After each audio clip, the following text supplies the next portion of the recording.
Pahitnya espresso ini belum sebanding sama pahitnya cerita cinta gue. Ah, gue bingung harus cerita dari mana. Tapi biar jelas, dengerin gue baik-baik. Nama gue Dimas, umur gue 20 tahun. Dan gue masih mahasiswa di salah satu kampus swasta di Jakarta Barat. Gue tinggal di daerah Menteng. Jangan tanya sebelah mana. Kalau lu tahu bakal kaget lu. Hari ini rumah gue kedatangan pembantu baru. Karena pembantu gue yang lama resign karena faktor usia yang sudah tidak memungkinkan lagi. Rasanya sulit karena dia udah ngerawat gue dari kecil. Tapi ya udahlah ya. Mungkin ini yang terbaik. Udah seminggu semenjak Mbak Yeyin diganti sama Mbak Sari, kayak ada yang beda, kayak ada yang kurang. Tapi pas gue perhatiin lama-lama, Mbak Sari ternyata manis juga ya. Mungkin umurnya beda 4 atau 5 tahun lah sama gue.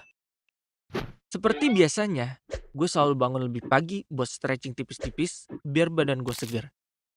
Kebetulan pas gue mau ke dapur, ada Mbak Sari lagi nyiapin makanan. Gue berusaha nyairin suasana dengan iseng nanya ke dia. Mbak Sari, lagi masak mbak? Dan gue rasa itu pertanyaan tergaji yang gue ajuin ke dia. Ya jelas masak lah. Semenjak hari itu, gue diem-diem mulai merhatiin Mbak Sari. Dari waktu dia nyapu, ngepel, bahkan setiap dia nyiapin makanan, di otak gue isinya dia melulu. Sampai di kampus sekalipun, kepikirannya dia mulu. Kenapa gitu? Malam itu juga, gue langsung nge-stalk sosmed Mbak Sari. Insting gue berkata, woi, cari woi.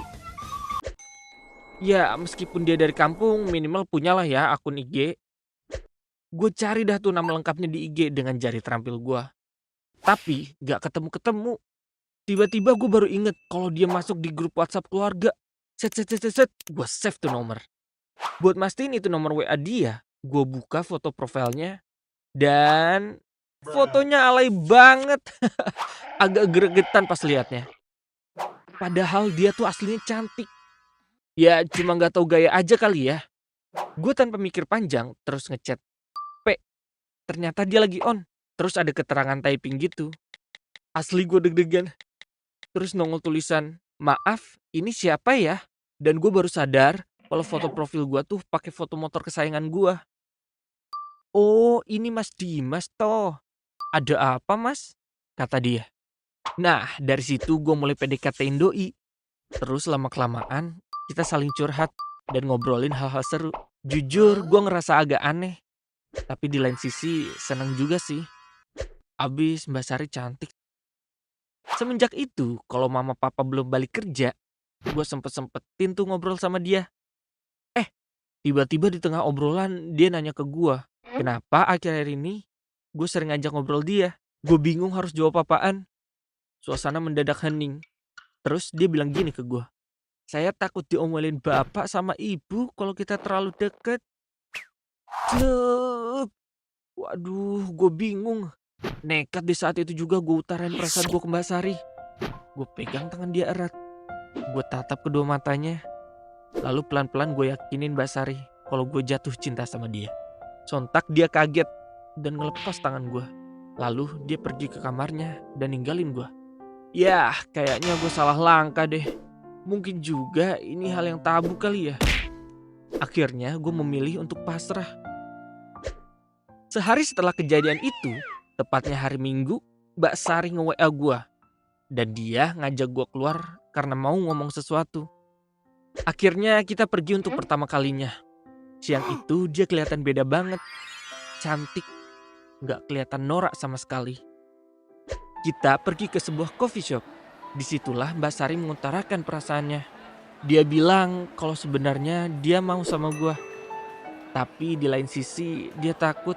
Dia sadar dengan statusnya yang cuma sebatas ART. Panjang lebar obrolan ini menghasilkan kesepakatan. Kalau untuk sementara ini kita akan menjalin hubungan secara backstreet alias diam-diam. Yes! Tepat di hari itu gue resmi pacaran sama Mbak Sari. Iya. Pernah suatu ketika teman-teman gue pada ngerjain tugas kampus di rumah gue. Terus Mbak Sari datang bawain minuman buat kita. Asli, temen gue pada melotot semua. Gak ada yang ngedip. Dari atas sampai bawah diperhatiin semua. Pas Mbak Sari pergi, mereka pada nanyain ke gua, siapa tuh cewek barusan? Dan gue jelasin kalau tadi itu pembantu gua. Lalu reaksi mereka kaget gak percaya. Masa ada pembantu secantik itu? Emang temen ngehe. Semenjak itu mereka sering banget main ke rumah gua. Sampai-sampai mama curiga, kenapa jadi pada rajin belajar bareng gini? Beberapa kali temen gue bilang, bagi-bagi dong Dim, bisa kali digoyang. Aduh pak, ini aja belum gue apa-apain. Suatu ketika rumah lagi sepi. Gue sama Mbak Sari lagi asik nonton di sofa. Gue rangkul dia. Dia juga megang tangan gue. Gue liat muka dia dari jarak deket. Asli, cantik banget. Beruntung banget bisa punya pembantu sekaligus pacar kayak dia. Rasanya pengen gue kiss saat itu juga. Tapi tiba-tiba mama pulang dari kantor lebih cepet. Gak kayak biasanya. Dan di situ Mbak Sari refleks pura-pura bersihin meja. Dan gue pura-pura main HP. Mama ngeliatin kita berdua dengan penuh curiga.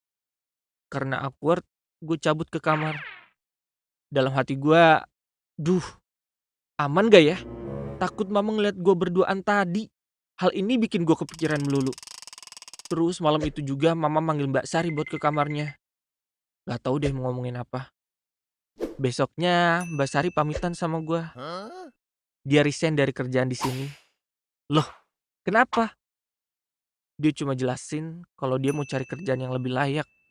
Gue mulai curiga ini ada sangkut pautnya sama kejadian kemarin. Akhirnya kita berusaha mempertahankan hubungan ini secara diam-diam. Ternyata mama sama papa udah tahu yang sebenarnya terjadi.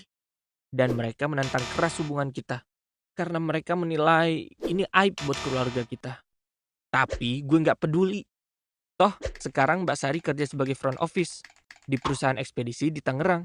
Dan gue masih stay di Jakarta. Jadi kita semacam LDR Jakarta-Tangerang.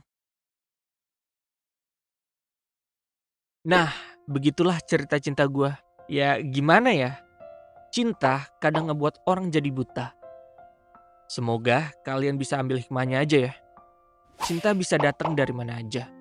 Gak terduga. Dan bisa terjadi sama siapa aja. Kalau kalian punya cerita menarik dan ingin dibuatin animasi keren kayak gini, jangan lupa kirim email di bawah ini. Oh iya, jangan lupa juga like, comment, share, dan subscribe. Gue punya cerita. Nah, itu papa. Ayo pak pulang.